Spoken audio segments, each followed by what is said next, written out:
राहुल गांधींनी वोट चोरीच्या मुद्द्यावर निवडणूक आयोगाच्या विरोधात यल्गार पुकारलाय, तर लोकशाही वाचवण्यासाठी प्रकाश आंबेडकरांनी राहुल गांधींना पत्र लिहून निवडणूक आयोगाच्या घोटाळ्याविरोधात संयुक्त लढाईचं आमंत्रण दिलंय. विधानसभेला 76 लाख वाढीव मतं प्रकरणी याचिका. काँग्रेसनं हस्तक्षेप अर्जाच्या माध्यमातून साथ द्यावी. बिहारमध्ये महाराष्ट्राची पुनरावृत्ती टाळण्यासाठी एकत्र यावं. सुप्रीम कोर्टात घोटाळ्याच्या विरोधात एकत्र लढू. खरं तर राहुल गांधींनी पुराव्यासह निवडणूक आयोगाची पोलखोल केल्यानंतर प्रकाश आंबेडकरांनी गांधींच्या भूमिकेचं स्वागत केलं होतं.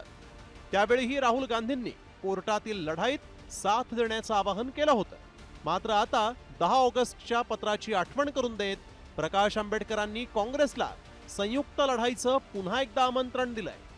पंडित नेहरूंसोबत मतभेद असतानाही देशहितासाठी नेहरू आणि आंबेडकर एकत्र आले होते आणि आता त्याप्रमाणेच त्यांचे वारसदार एकत्र येणार का आणि न्यायालयीन लढाई एकत्र लढणार का याचीच उत्सुकता आहे.